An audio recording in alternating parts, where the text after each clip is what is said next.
work on your business, not in your business, like to franchise it. And that's the only way we've been able to do it. But if you're going to grow, that's what you have to do. Hello and welcome to Beauty and the Biz, where we talk about the business and marketing side of plastic surgery. I'm your host, Catherine Maley, author of Your Aesthetic Practice, What Your Patients Are Saying, as well as consultant to plastic surgeons to get them more patients and more profits.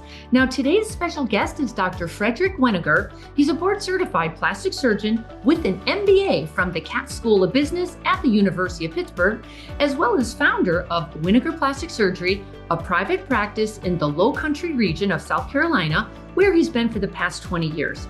Now, he holds a BS in biochemistry from the University of Notre Dame and received his medical training and residency at the University of Pittsburgh School of Medicine. He's also a fellow of the American College of Surgeons, a member of the ASPS, as well as the Aesthetic Society. Dr. Weniger is a lecturer, researcher, and he's published several peer-reviewed articles and even authored a consumer book called Facial Rejuvenation, talking about how the face ages and the various surgical and non-surgical interventions available. Dr. Weniger, welcome to Beauty and the Biz. Thanks for having me. I'm excited. Oh, fantastic. So let's just start out with why plastic surgery? Why not some other specialty? Someone told me in med school that I was going to do plastic surgery. I would have laughed. I'd seen some movie about that, and I thought it was ridiculous. My grandpa was a psychiatrist. Turned out I became a surgical psychiatrist.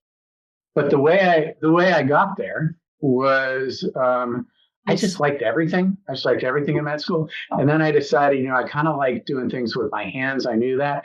And it was the orthopedic surgery or plastics. And then it just came down to the mentor that I did research with. I just did research with a person who was a plastic surgeon.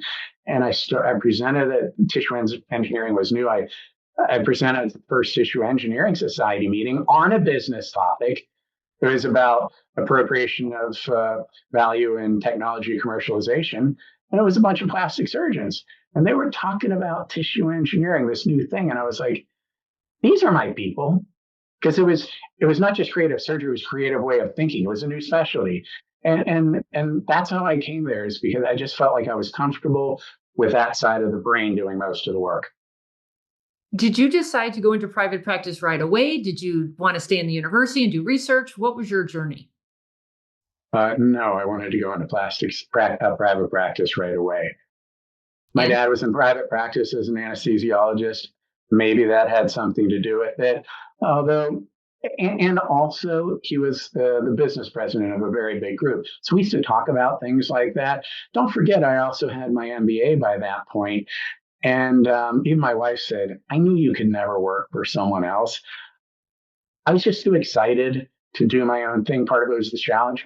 I was just excited to build something, I think, grow something. And yeah, it was scary and it was hard, but I think that's why I wanted to do it also. I was getting an MBA while you were in medical school, probably. Would you suggest others do it? Was it worth your time and effort? What do you think about it? Yeah. So at the time, it was pretty unusual. Now I think it's pretty common. People ask me all the time, oh, did it help? Well, I don't know, because I've only done plastic surgery with an MBA. So I don't have anything to compare it to. But what I can tell you is that although there's not anything really specific, I'm really comfortable with financial statements. I'm comfortable with financial modeling and projections, which when you're starting a business and I'm trying to create pro formas, not only am I comfortable with it, I love doing it, which is kind of weird, I know. And I know like some basics of marketing and a little bit of HR thing and some computer thing and management. The reason I would recommend it is because I loved it. Of all my years of education, that was my favorite. But if you could do it differently, just like anyone will tell you about an MBA, if you could practice for a while and then do it, it's probably a little bit better, but that turns into an executive MBA. So if someone was going into private practice and was thinking about it, I would do it as an executive MBA. But where are you going to find the time? That's the problem. So I loved it. Yeah. I did I also did it part-time at night school because I had to I work. did. And it was an executive MBA program, and it was 3.5 years of not much nightlife, going on. And I was glad I did it just because I wanted the MBA behind my name. I thought it would give me stability. But quite frankly, I wouldn't have because I wouldn't have blocked the time to learn it. That's why I think it's so important to have like know yourself. And I'm really disciplined, but frankly, I never would have gotten there had I not been forced to sit still like 3 or 4 nights a week. But you can get so much now out of YouTube or visiting your friends or visiting just role model others who have already been there, done that. You surgeons have been very generous with your time and information, or hire a consultant like me and I'll give you the shortcut, I sometimes think, did I really need 3.5 years to learn that? I don't know. I don't know. I think I could have gotten the Cliff Notes, quite frankly. Now you could. Yeah. It's a different world now. I mean, my kids could probably learn it in a year, just online. True. So please describe your practice. By the way, how far are you from Hilton Head? Hilton Head, Bluffton, it's kind of the same business area, probably 10 miles to the bridge. Gotcha. So all the businesses have pretty much moved off of the island to the Bluffton area because it's between Beaufort, Hilton Head, and Savannah, and then all the growth is past us. So that's why my practice is here, where the three come together, like at a crossroads. Can you describe your practice? Because on the website, it looks like quite the production. It's very impressive. Oh, thanks. So we have our own operating room. I share the building that we built with actually a dermatologist who's downstairs. We have our med spa separate downstairs. The whole upstairs is plastic surgery and the surgical suite area, 2 ORs, 2 pre-ops, 2 post-ops. And then I have a rental space for other surgeons to come in and rent so that they can use the operating room as their own private practice OR. What I do, at this point, starting about 10 years ago, I haven't taken any insurance. And I only do what I like at this point, which is the cosmetic work. I'll do a couple of skin cancers here and there. Patients will want me to do it. Some lacerations for friends and that sort of thing. But yeah, I focus on what I like. And I have the med spa separate, and I have a separate manager. So I sort of oversee things at a high level. And the good news is I really like a lot of the staff that we have under me. And so I get to be the fun guy who walks around in the big group upstairs, downstairs. So there's a lot going on kind of in 3 different businesses. How many square feet? The building is 16,000. So our upstairs, is half that. My office is about 3,500. ORs right around 2,500. That rental space is only about 1,000. But in the middle, we have sort of a kitchen, break room, laundry room, bathroom, so that each office doesn't need to replicate that. So there's kind of an economy of scale in the building so that they're not just paying for their own kitchen square footage, for instance. Mm-hmm. Did you buy the building and land? No. We built it. I like the piece of land. I really think being visible is important. I think what I paid to be on, have the frontage that we have on the big road in the area, the way in and out of Hilton Head was worth it. Fortunately, we're 400 feet on the main road, but there's wetlands on one side, wetlands on the other, so no one will ever be beside us. It's just our building. So I wanted that lot. And then a dermatologist that I was doing some reconstructions for at the time was also looking for a space. And I said, hey, let's do it together. Really to get the reconstructions, then to do a med spa together in order to funnel referrals up to surgery was the plan. Gotcha. But do you own the building? 50-50 with them. Well, my wife owns the building with her husband, but yes, you get the idea. Gotcha. Good. Because the biggest regret most surgeons make is they say they wish they had bought their building and then they could be a landlord down the road and just always have that. Yeah. Is that it is nice. We've been in it I guess 11 years, and it's going to be paid off in a couple of years. The rent's steep, but hey, that's my fault. No, it's good knowing that pretty soon I'll just have that asset. And because I'd be paying that rent to someone else. So you're right. The other thing is we got to do exactly what we wanted starting from scratch. And fortunately, we did it before prices were obscene. Any issues being the manager or the landlord? Has that been a problem or any headache? We have a building manager. Short of that, my office manager has been with me 17 years now. Kind of takes care of everything between her and the building manager. It's great, but you just can't do it yourself. I mean, you only have so much time. So I think it's great, but you have to have the right team around you. Yeah, for sure. Regarding associates, because a big boat like that needs a bunch of patients to go through there. Typically, as a landlord, you run out of parking spaces. you know, that was an issue. Absolutely. Yeah, when you put the derm in there, that was really helpful because you have bodies going through there, and it's all good as long as is there a cross promoting thing going on? Is the dermatologist good about sending patients to you for cosmetic? Yeah, that's a sore subject. Okay. So the way it really works is derm refers to the med spa. The med spa refers to plastics, theoretically. The Medicare patients in derm a lot of times aren't interested in talking about it. And the truth of the matter is those providers, those PAs especially, are trying to turn over those rooms as quickly as they can. They do not want to get into a discussion about cosmetics with the patient. Very occasionally it'll happen. We don't get a lot of referrals from there. They'll get sent for sunscreen and other things to the med spa. So we work more with the med spa as far as trying to get referrals. But a really interesting topic. I don't know if you see this when there are separate med spas, when you build it out separately. It's great. We have a separate manager, very nice. Problem is, all our mid levels, they kind of want to keep injecting, right? They want to keep injecting, and they don't. They're not doing it on purpose, but they have an incentive to keep people in their loop as opposed to thinking, this person would be better off at this point spending money on that facelift instead of more fillers. So there is cross promotion, but it's a lot of reminding, hey, I'm up here. Yeah.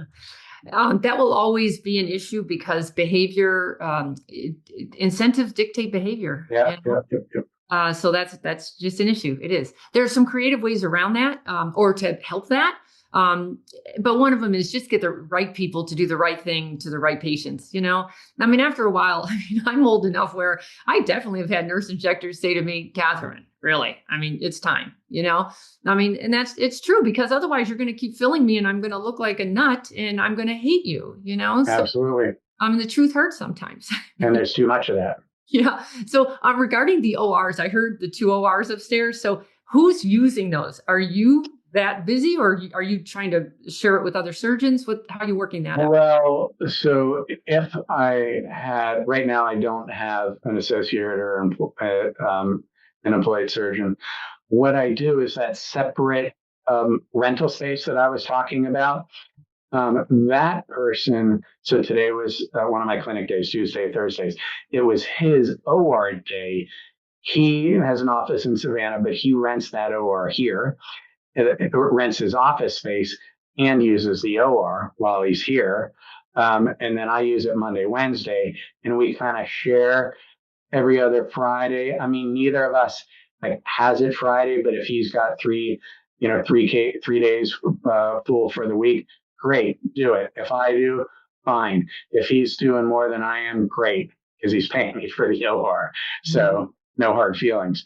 But that works out pretty well. To get to using the second OR, I really need to get back to the idea of having multiple surgeons in the same practice, right? And for any kind of exit strategy, I need that anyways. Does he use your surgical staff or does he bring in his own? This is tough. So we don't have a surgery center legally. He has a turnkey lease of my surgical facility, including equipment, staff, in certain hours. He rents 8 hours of the day, plus one surgical tech, one circulating nurse.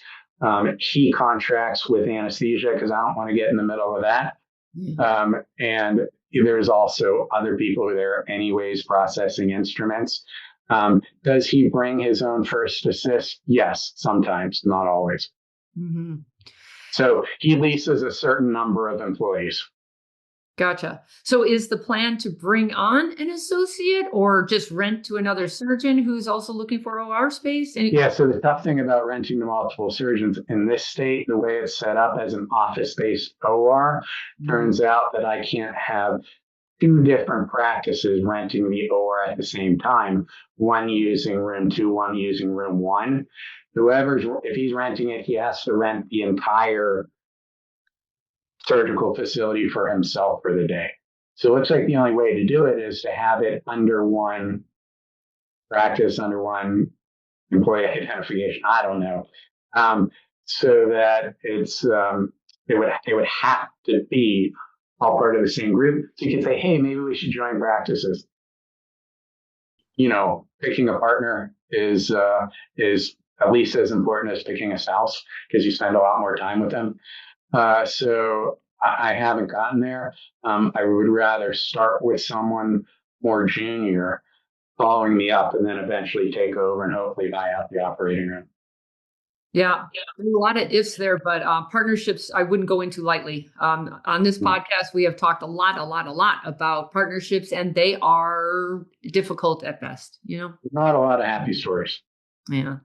How important is the non-surgical side to your practice? So you have this med spa. Do you mind managing those people? Like any hiring issues? What are the pros and cons of throwing non-surgical into a surgical practice? Well, it's one continuous hiring issue. But I have separate staff for that downstairs. Non-surgical is necessary, and I think when you're starting your practice, that's how you're going to get a lot of your patients, and it's how you're going to get, it's like the entry level, drug to get more involved. The problem is that as you start doing more injectables, then the other ideal referral sources like med spas don't want to refer you patients. That's what I think is difficult. The good news is you're bringing in patients easier than bringing them in for surgery. People are more likely to come in and test the waters with Botox instead of testing the waters with a facelift, right? On the other hand, once you build that up, then that med spa, and that med spa aren't going to refer to you because they're afraid that they're going to lose their Botox to you. So that is the trickiest thing I think we navigate in this space, at least where I live. What about you now have 3 locations, like 3 different med spas? Can you explain that scenario and that you're a co-owner? Right. So the dermatology practice that I had a med spa component. We had a small med spa component. Ours was about 5 times the size, but they had about 5 times the patient volume. So I was like, okay. So I wanted to basically be able to draw for more people. So we just said, hey, let's split this 50-50. So we're co-owners in the med spa. I'm the medical director. Dr. Frederick's husband is the CEO. That's what he does in their practice also.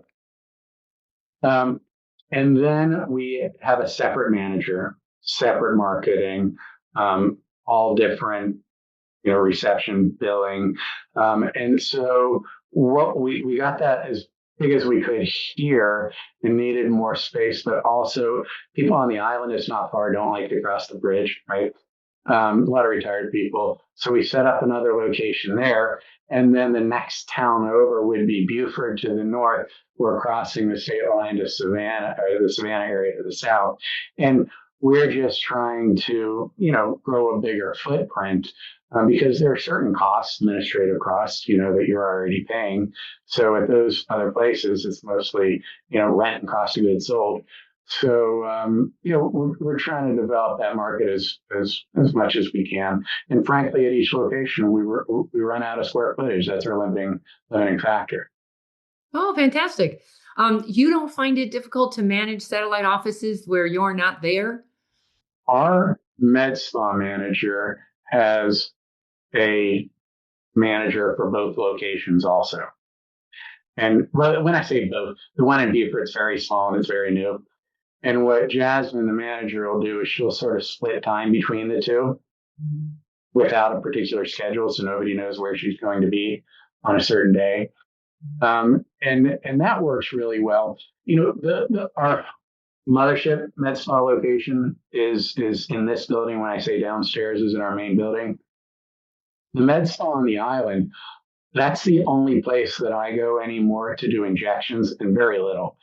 And the only reason I go there is to interact with the staff because otherwise I'd never see them. I kind of like to remind them that I exist, and some referrals might be nice.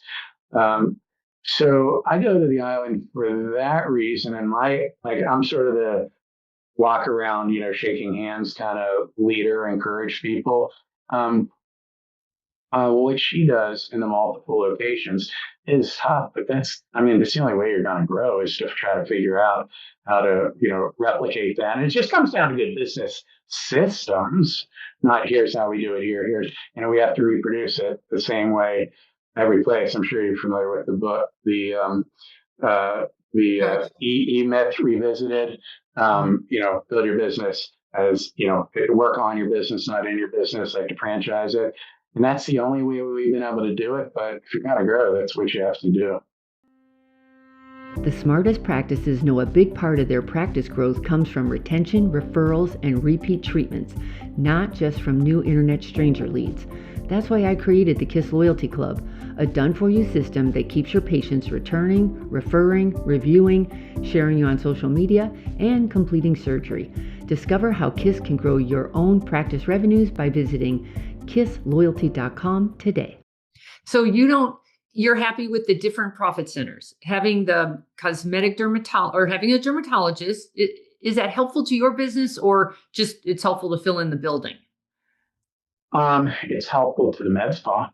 Okay. Definitely helpful to med spa, and they have a good brand. So it's helpful from a brand standpoint. But no, it doesn't help them. Now, if I was doing skin cancers, it would help. But don't forget, a lot of Mohs surgeons want to do their own closures anyways. That's a big practice. They have 4 Mohs surgeons or a full-time Mohs surgeon. So that was the original idea, but I don't do Actually, that's a great idea. I've had a Mohs surgeon on, and he did get some killer PE money because he had quite an operation with the Mohs. That's a really good idea to bring on a Mohs surgeon instead of bringing on another plastic surgeon who's going to compete with you. Just saying. That's I like that. You could do that. They're not one Mohs surgeon, probably not going to create that much. But I looked at a deal. Finding a big dermatology group and having an employee that I would lease to them 2 days a week to do their closures. Right. So getting plugged in with that is great. You're saying you're not competing. Yeah. I think that's where it goes sideways most of the time. What would you say is the biggest challenge of what you're doing? Because you have the OR surgical situation, then your surgical practice, then your med spa, then this dermatology. What's the biggest challenge? Well, the biggest challenge is always HR. Right.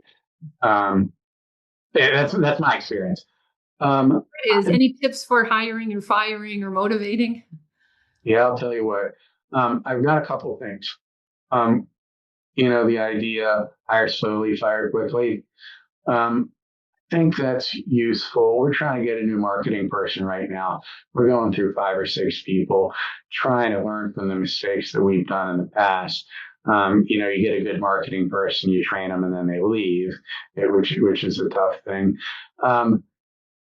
So the second thing is fixing that problem. Once you get the right people, I try to make it hard for them to leave, meaning I pay them really well. I want them way at the top of the range and treat people like family. When I'm on vacation, I don't necessarily miss being at work, but I miss my staff. We have so much fun together, all of us. Creating that culture, I think, adds value to keep people and paying them well. And we go through a lot of people to get that staff. Our front desk, We hire two at a time usually because we know one of them might not even show up for work. And then my office manager, Michelle, I'll say, who's girl at the front desk? She said, don't worry about it. We test each person out for a day or two. We pay them for the day before we hire them in those smaller jobs. Man, because those rapid turnover jobs, that's tough. But the people are great. I think I said my OR director's been with me 11 years. I had surgical tech 16, my office manager 17. Once we got that, they kind of take care of the HR. Because if there's a new person who becomes a squeaky wheel, those other staff members make sure it doesn't last. We don't really have to fire people usually. Those people sort of figure out that they're not supposed to be here. So, I mean, it's easy to say a good culture. How do you start that, right? Just treat people like, you want to be treated in family. But yeah, it's tough. Everybody struggles with that. The surgeons that do the best are the ones who have these long-term major positions filled, who they know you not intimately, they know you very well. They know how you work. They know, they just know you, they know the practice. If you can hang on to those key management people, that's everything, You would not have your spouse in the office. I mean, look, for me, I know a surgeon, great guy, who's been kicked out of 3 practices, including his first one that he started, not because of him, because of his wife. Oh, dear. Yeah. Yeah. And so I get it. I get it. You don't want to deal with that. And the staff doesn't want to deal with that. People like my office manager, Michelle, I quote work with. She and my wife get along great. I don't think they would if they were both working in the same place. Guaranteed. Yeah. So give me one big mistake you made that others could learn from. Well, one thing, and this is actually back to HR. I feel for my top people like that, my OR manager, my office manager, those people are incentivized on profit, not incentivized, because I want them to worry about expenses too. I just don't want, a marketing person, for instance, who's also incentivized that way. You just say, well, we need to spend $10,000 a month on Google ads. But I have set those incentives up too generous. And once you do it, you can't take it back.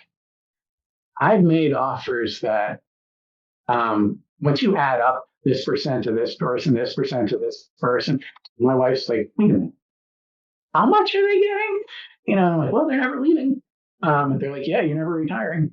But on the other hand, I think I've started too high, trying to be too generous, and I should have crept up on that. I have put myself in positions I can't get out of. That's one of the bigger business mistakes that I've made, anyways. And the other thing is, I had an associate who I really liked, and the economy changed, and her incentive structure was going to be such that she was going to have more incentive the second year and lower salary, and things were slowing down, and she knew she was going to take a big hit. And she said, I don't think I can stay any longer. I was thinking, well, I don't think I can pay you any longer either. I did make a mistake with her outside of that. I should have spent more time coaching her, more time with her, with a new person, because I don't know, I think I was trained at a sink or swim kind of mentality, kind of time. And I think the younger surgeons that I talk to in my experiences was are that they want a little more direction. And I think that I need to be more of that kind of a leader with the younger employees. They seem to want a lot more work-life balance, for sure. That was a huge pearl that you said there. Do not overpay on the hire, because there's nowhere for you to go. If you could I'm all about pay on productivity, but I like yours even better. Pay on profit. Because although it's very difficult for marketing people, because if they can't track all of this, the numbers get fuzzy. But boy, I mean, pay on productivity and profit or profit, and don't overpay on the hire. That's a good pearl there. So let's talk about marketing now. I don't know I was actually in Hilton Head earlier this year. There's Yeah. a conference there, and I'd never been to Hilton Head before. And quite frankly, trying to get from the West Coast to Hilton Head was quite the journey. Needless to say, I had to sleep in the airport what's that place called that's nearby? It starts with a C. Where does everybody fly out of? Which airport? Well, Savannah or Hilton Head, most people fly out of Savannah. No, the other one. It starts with a C. Charleston. What's that? You flew into Charleston. Yeah, Charleston. Oh boy. Yeah. Anyway, it was a big, long haul story, but I loved Hilton Head once I got there. It's lovely. But how competitive is it? I don't know. I didn't realize this. 15 years ago, we already had 26 plastic surgeons in the market. And when I say the market, that's Savannah, because we're only 8 miles from the Savannah River, which is the border between Georgia and South Carolina. So, there were maybe 4 practices of 4 people there. And up in South Carolina, in this area, it's all individual surgeons because Medicare, it has to do with surgery centers. There's not the same benefit in South Carolina. So it's an awful lot of people. And since then, I'd say there's probably 6 or 7 more just in the last 5 years. It's a very competitive market. On the one hand, the good news is that our ads aren't as expensive as they would be in, say, Atlanta.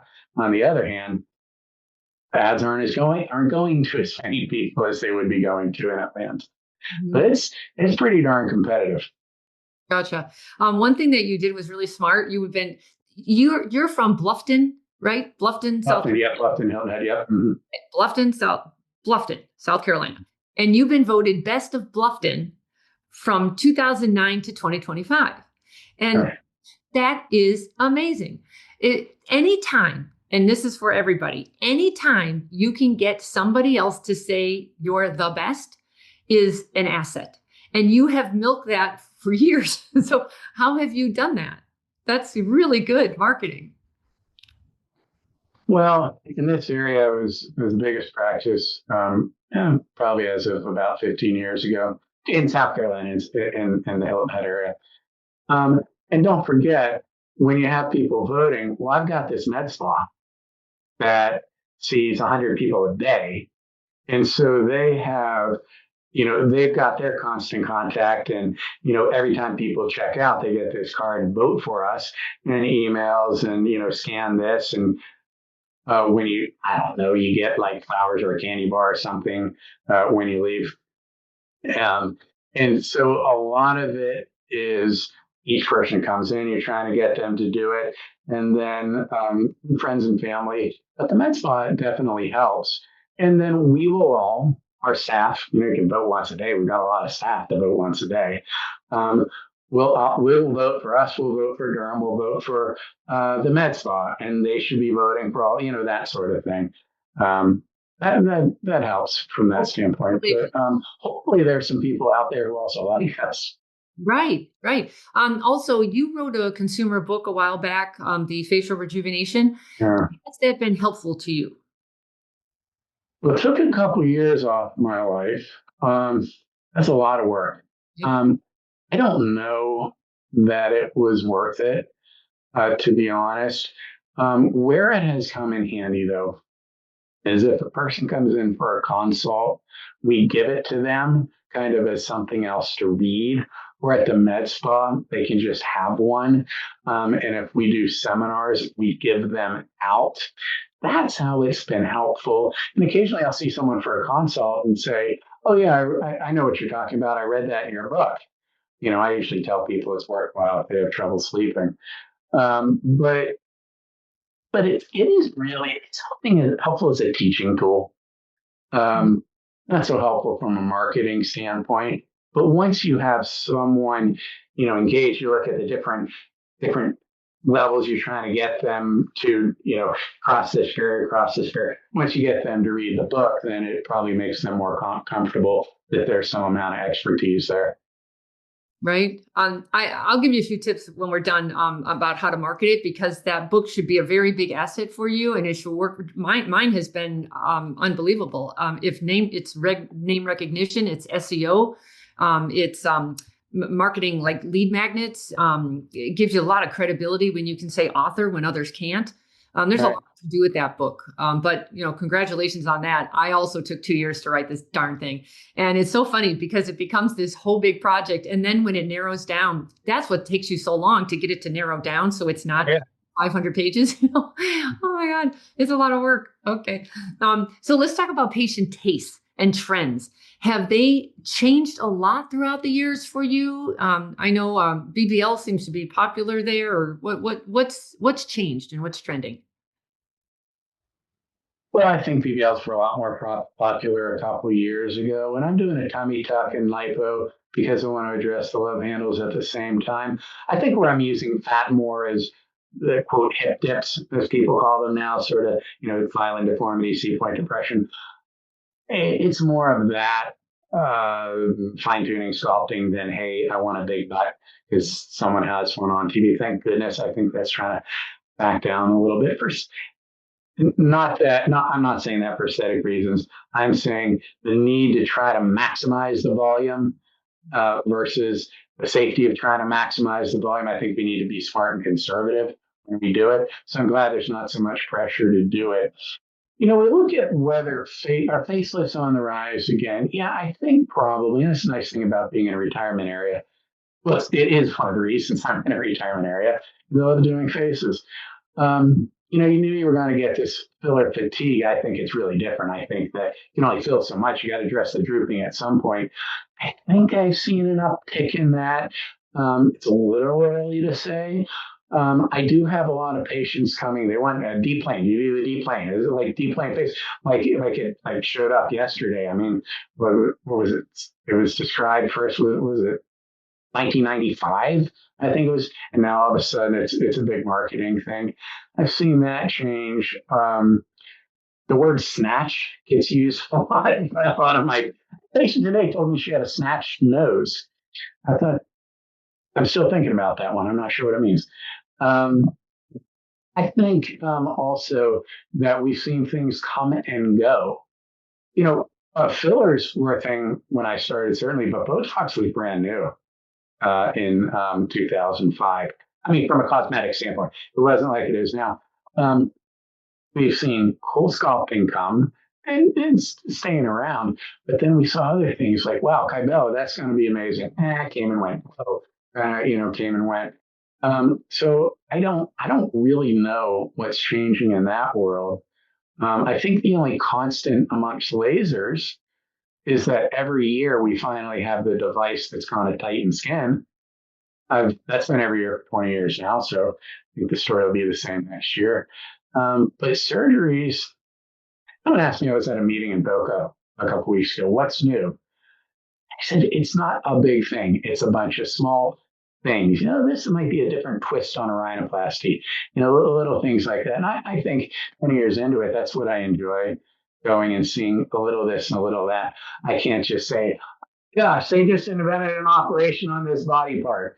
Nothing that exciting, but people are interested in minimizing scars finally on faces and ponytail facelift and that sort of thing. I think maybe. Oh, and Back to the Future with endoscopic surgery.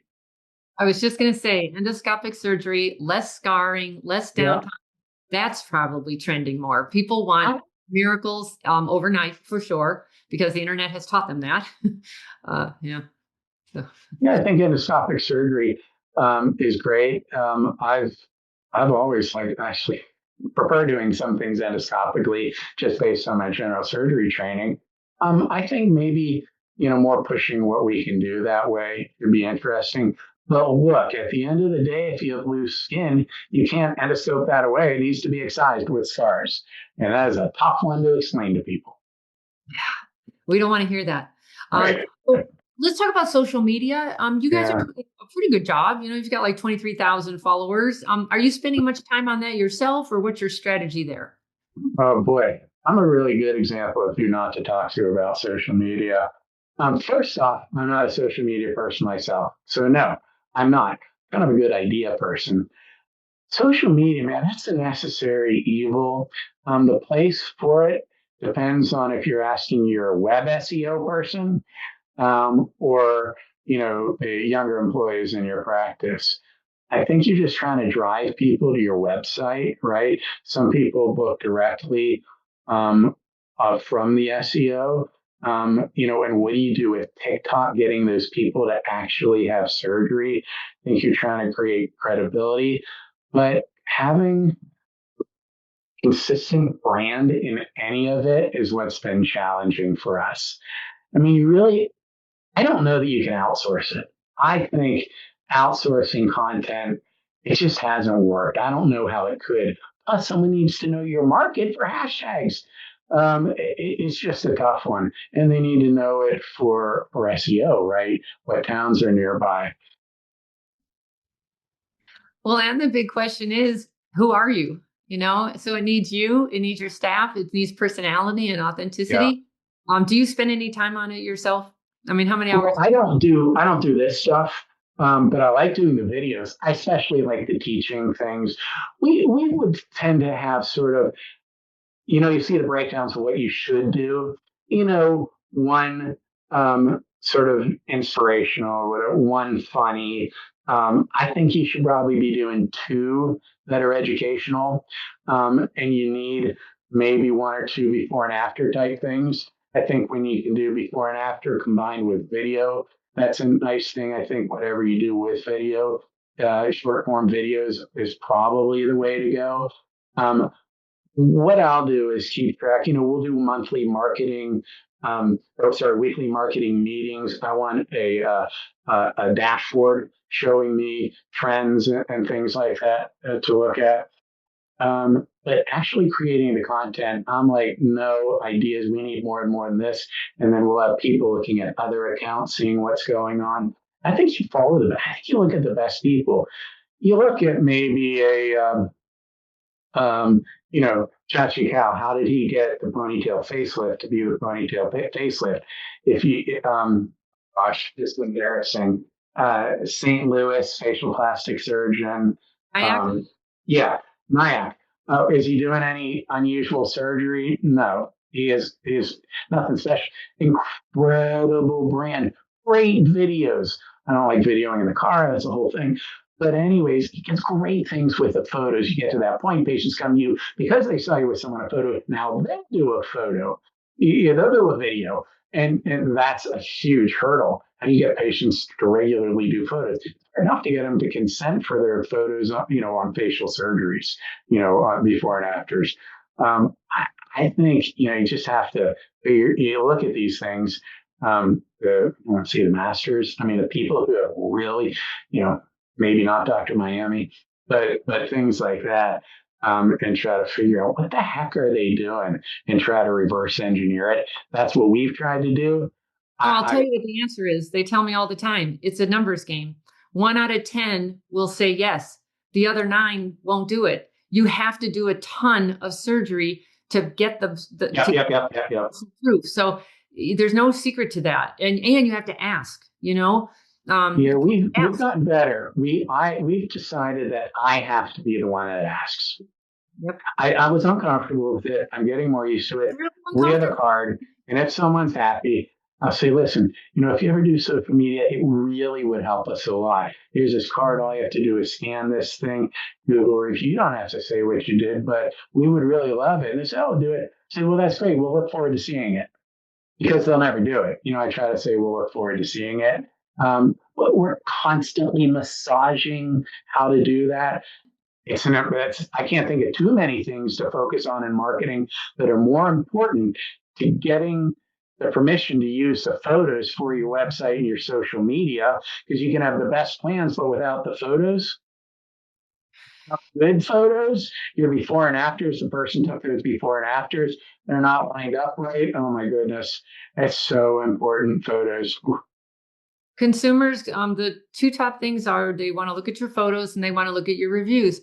So you just you can't take it for granted. I personally like to just go with, the doctor saying, can you do me a favor? You probably looked at photos before you did any surgery. You know how important they are. Would you do me a favor? You got a great result here. I'd love to show them off.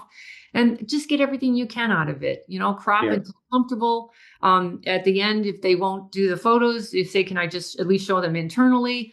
Then usually they'll say yes. Or if they still say no, say, can I at least get a review from you? Just get anything you can, never leave empty handed, because every patient could really be valuable to you, a really valuable asset if they would give you some approvals here. Right. And I think consent and then consenting.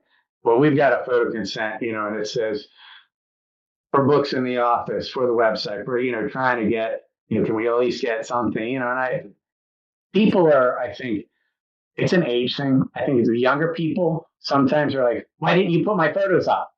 Because we had a lot of photos this week. There's the people who came because of photos. I 100% agree. It is. And we should keep trying to push the numbers.